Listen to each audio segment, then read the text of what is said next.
ご視聴ありがとうございます。KK です。本日は平筆を使ったリボンの描き方を説明します。まず筆全体に絵の具を取ります。筆を押しながら波形に描いていきます。ここで立て翻します。立てて翻す、立てて翻すの繰り返しです。横方向も同じように描いていきます。筆を押しながら波形に描きます。立てて反対方向に翻し、筆を立て翻します。続けて描くのが難しい場合は一つ一つ離して描くこともできます。筆を押しながら最後は立てます。逆から S ストロークでつなげていきます。つなぐところは筆を立て、それから押して最後また立てて離すとうまくいきます。次に蝶結びにしたリボンを描いていきます。目安として結び目の箇所、リボンの大きさなどを描きます。同じように筆に絵の具を取り、奥にあるものから描いていきます。筆を結び目に向かって動かします。結び目に収まるように押し加減を弱くしたり、筆を少しひねって細くします。手前のリボンは筆を強く押し、下にカーブさせ、最後上に上げていくと結び目に収まるリボンの幅になります。反対側も同じように描いていきます。そして中央に結び目を描きます。リボンの垂れたところは先ほどの応用で描いていきます。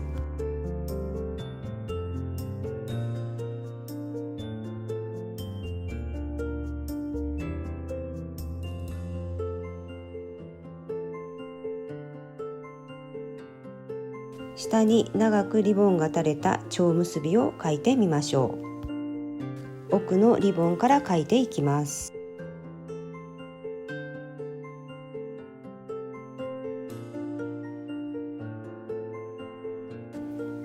カーブを緩やかにすると下に垂れた感じになります。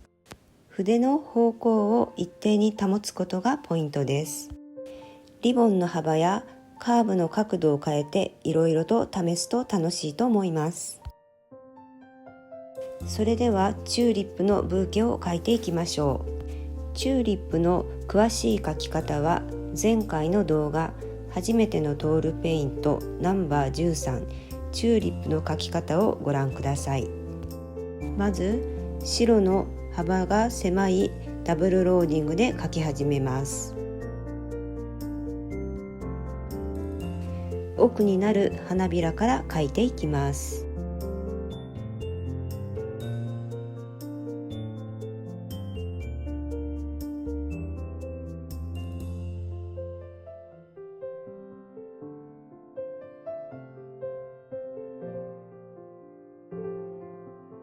幅の広い花びらにしたい場合は筆を強く押しましょう。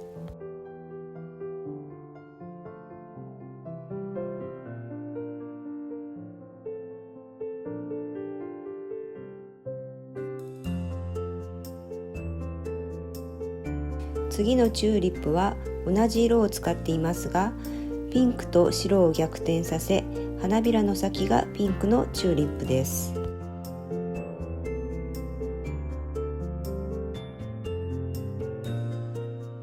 花の根元の部分を少し塗っておくと綺麗な形に仕上がりやすいように思います。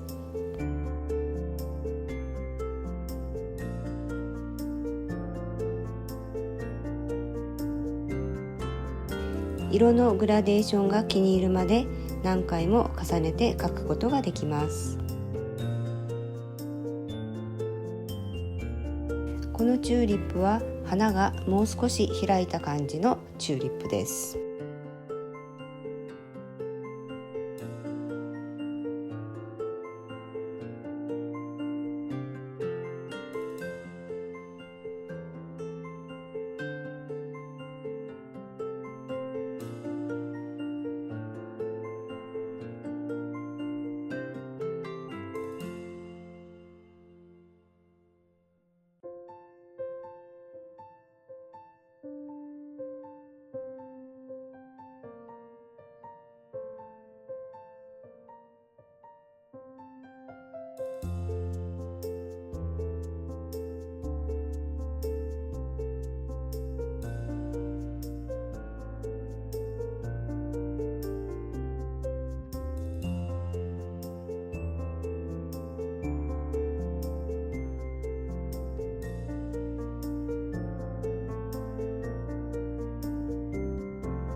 このチューリップはイサピンクとホワイトで淡い色合いに仕上げました。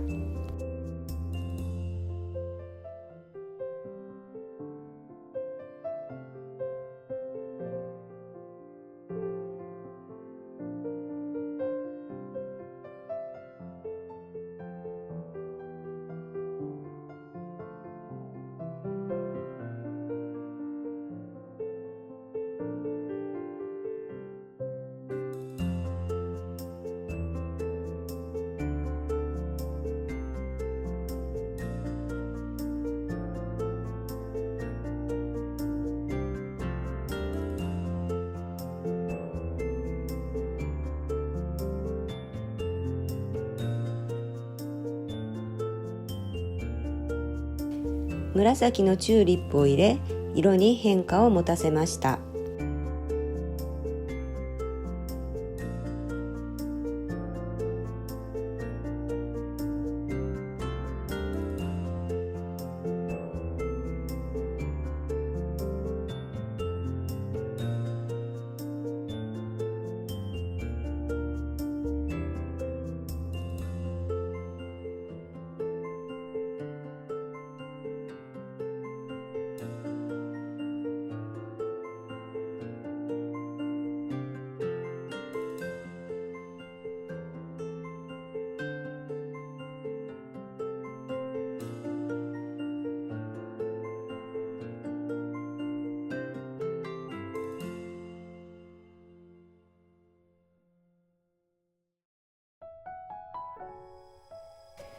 中央の赤いチューリップはサンキストコーラルとトマトスパイスのダブルローディングで描きました。描き終わってみると色が重たい感じがしたので、後でリサピンクとトマトスパイスのダブルローディングを上から重ね、柔らかい感じにしました。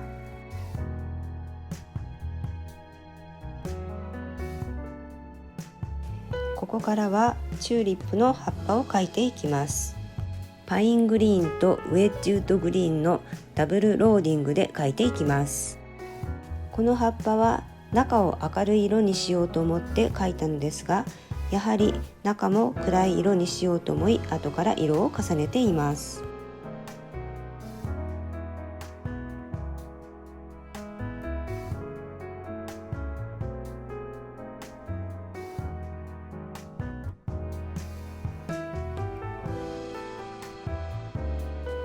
正面から見たもの、横から見たものなどいろいろなパターンの葉っぱを描いていきました。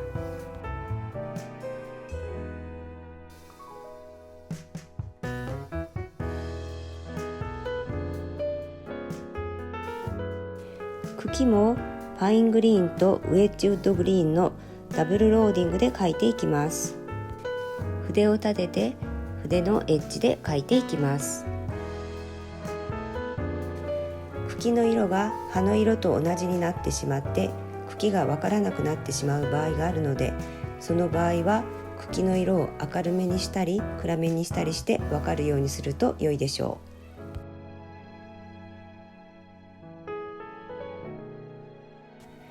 う。茎を少しカーブさせることによって柔らかい印象になると思います。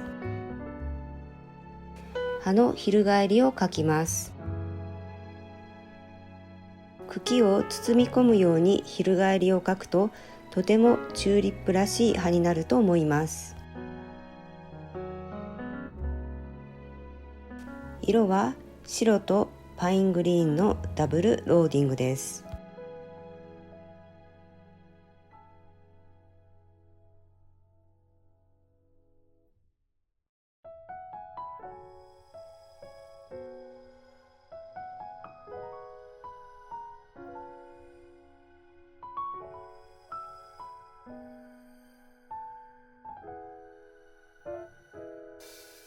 手前に翻った葉っぱを描くときは、まず奥の葉っぱから描きます。そして後からこちらに翻った葉っぱを描きます。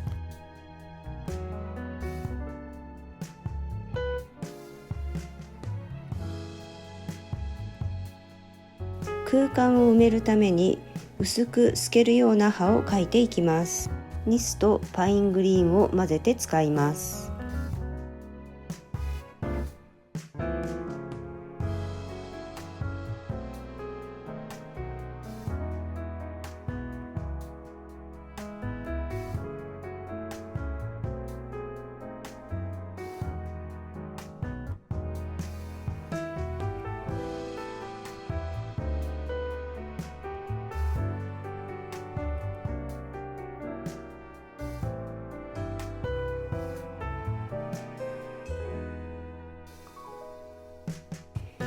チューリップを束ねるリボンを描いていきます。まず奥になるリボンから描きます。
リボンの奥に茎があるので、リボンにかからないように茎を描きました。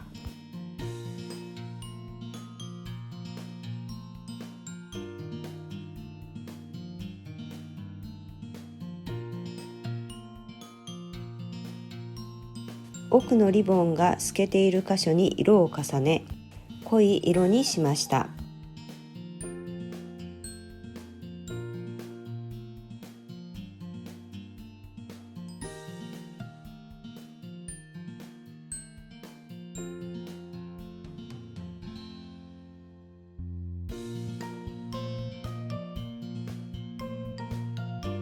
このままでも良いと思うのですが、同じ色のサイドロードで影をつけたり、白でハイライトを入れて少し立体感を持たせました。